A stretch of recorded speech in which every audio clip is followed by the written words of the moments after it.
जय जय जगन्नाथ। नमस्कार। सकाळ खबर को जनभिजन आपण को जनाऊँगी हार्दिक अभिनंदन। किछि गुरुत्वपूर्ण घटना पर नजर पकेबा। आज जो लघुचापी ओडिशा रे राज करुछि एवं तार प्रभाव ओडिशा उपरे रही प्रभाव एवं केतिकले झिपि झिपि वर्षा नहीं लघुचापर वर्षा माड़ होता बेले आउ केउठी बिजुली सहित घड़घड़ी मारुथुवार मध्य देखा मिलता। किंतु वर्तमान 15 जाए ओडिशा रे लघुचाप जनित वर्षार भिजिब सारा ओडिशा। एई सारा ओडिशा भिजुथुवा बेले एवं जो भली भाव रे तुहाकु तुहा वर्षा एवं पवनर बेग अधिक रोची सेथि मध्यरु ओडिशार यार कौन रहिबो प्रभाव आसंतु पूरा वीडियो पर टिके नजर पके नबा। दर्शक बंधु आमे आपण मानकु बारंबार लघुचाप जनित वर्षा उपरे नजर रखिबा को निर्देश दउतवा बेले एवं जो भली भाव रे चासी मानकु पई एक भल खबर आनिछि। मौसुमी वर्षा सहित काल बैशाखी वर्षा सहित पुणी जो भली लघुचाप जनित वर्षा। किंतु आमे कहि परिबा जे पर्यंत ओडिशा रे जो भली को जाउथला केरल छुईला एवं केरल छुईला परे मौसुम रो देखा दर्शन नथिला परिवर्ते किंतु आमे आपन को कहि रखुछु जो भली लघुचाप जनित वर्षा ओडिशा पर रहुछि निश्चित भाव रे कहि परिबा जो भली भाव रे चासी कूल अनुकूल थिवारु ये वर्षा चाषी को एक लाभजन दौची बोली चाषी मुहर शोभा पाइथिला। किंतु एठी सबुठी बड़ कथा हेउची जो भली लघुचाप जनित वर्षा रे अस्तव्यस्त लागुची जनजीवन। केउंटी लघुचाप वर्षा रे भिजुची सारा ओडिशा तो केउंटी घड़घड़ी रे वर्षा रे कंपुची सारा ओडिशा। जो भली कथा हुआ जाउची 15 तारिख जाए ओडिशा रे रहिबो यार प्रभाव।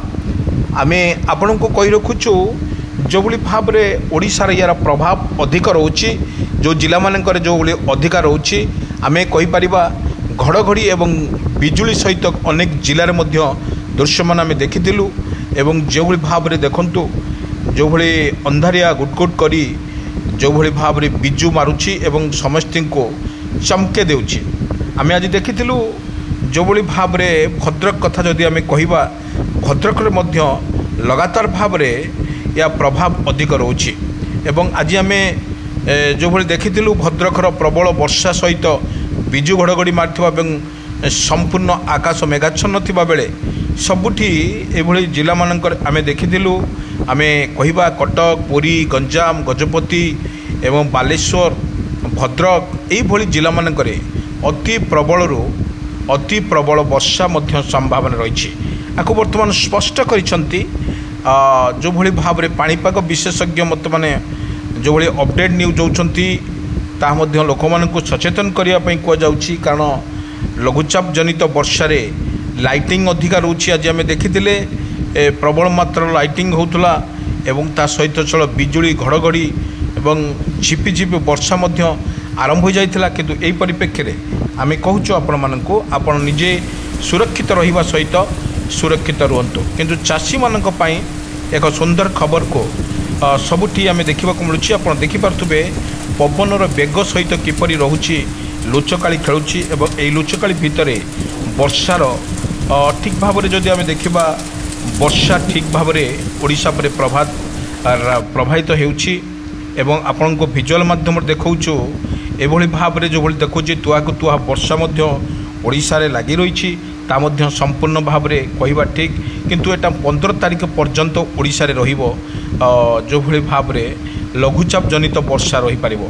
किंतु चाषी माने एथर कौनसी प्रकार व्यस्त नहेले व्यस्त हेबे नाही निज जमी रे सहल वर्तमान जो भली भाव में चाष करि पारिबे एवं सरकार तरफ जो निर्देश होइछि आपणक ब्लॉक रो आपण बिहन आनी पारिबे एवं एई समय रे वर्षा सफिशिएंट अच्छी आपणक कियारी रे पानी अच्छी सेति पई आपणको सरकार तरफ जोगे देथिबा जो कृषि भित्तिक बिहन आपण माने निजे क्षेत्र में बिहन पकई पारिबे এবং ସବୁଠୁ ଦୁଃଖ ବିଷୟ ହେଉଛି ଯେଉଁ ମତ୍ସ୍ୟଜୀବୀମାନଙ୍କ ପାଇଁ ଏକ ସତର୍କ ସୂଚନା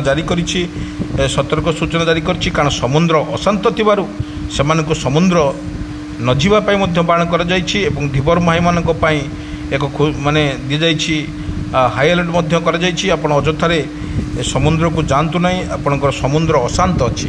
କିନ୍ତୁ ଏଠି ଦେଖିବାକୁ ଗଲେ ଆପଣ ଭିଜୁଆଲ୍ ମାଧ୍ୟମରେ ଦେଖିପାରୁଥିବେ କିପରି ତୁହାକୁ ତୁହା ବର୍ଷା ମଧ୍ୟ ଓଡ଼ିଶା ଉପରେ ରହୁଛି, ୟାର ପ୍ରଭାବ ଓଡ଼ିଶା ଉପରେ ରହୁଛି। କାରଣ ଏଇଟା ପ୍ରବଳ ମାତ୍ରାରେ ବର୍ଷା, ତା ସହିତ ପବନର ବେଗ ଅଧିକ ରହୁଛି ଏବଂ 30ରୁ 40 ଏବଂ କେଉଁଠି 50ରୁ 60 କିଲୋମିଟର ବେଗନ ବର୍ଷା ସହିତ ପବନର ପ୍ରବାହିତ ହେଉଛି ଏବଂ ଏଠି ଲଘୁଚାପ ଜନିତ ବର୍ଷା ମଧ୍ୟ 15 ତାରିଖ ପର୍ଯ୍ୟନ୍ତ ରହିବ। ବର୍ତ୍ତମାନ କଣ୍ଟିନ୍ୟୁ ଭାବରେ ଯଦି ଆମେ କହିପାରିବା ଲଘୁଚାପ ଜନିତ ବର୍ଷାରେ ସାରା ଓଡ଼ିଶା ବେହାଲ ଥିଲାବେଳେ ସବୁଠି ବର୍ତ୍ତମାନ ଦେଖାଯାଇଛି ପାଣି ହିଁ ପାଣି। କେଉଁଠି ବନ୍ୟା ପରିସ୍ଥିତି ସୃଷ୍ଟି ହେଉଥିବା ବେଳେ କେଉଁଠି ମଧ୍ୟ ସମ୍ପୂର୍ଣ୍ଣ ବର୍ଷାରେ ଭିଜୁଛି ସାରା ଓଡ଼ିଶା। ଆମେ କଥା କହିବା ସକାଳୁ ଆରମ୍ଭ ହେଉଛି, ସନ୍ଧ୍ୟାରେ ପୁରା ମେଘାଚ୍ଛନ୍ନ ରହୁଛି। ଏହି ପରିପ୍ରେକ୍ଷୀରେ ସବୁଆଡ଼େ ଦେଖିବାକୁ ମିଳୁଛି ଖାଲି ପାଣି ହିଁ ପାଣି। এই ବର୍ଷା ପାଣିରେ ସବୁ ଜିଲ୍ଲାରେ ମଧ୍ୟ 30ଟି ଜିଲ୍ଲାରେ ମଧ୍ୟ ଏଭଳି ଭାବରେ ପରିସ୍ଥିତି ସୃଷ୍ଟି ହେବ, ତାହା ମଧ୍ୟ ସତର୍କ ରହିବାକୁ ମଧ୍ୟ ସୂଚନା ଦେଇଛି SRC।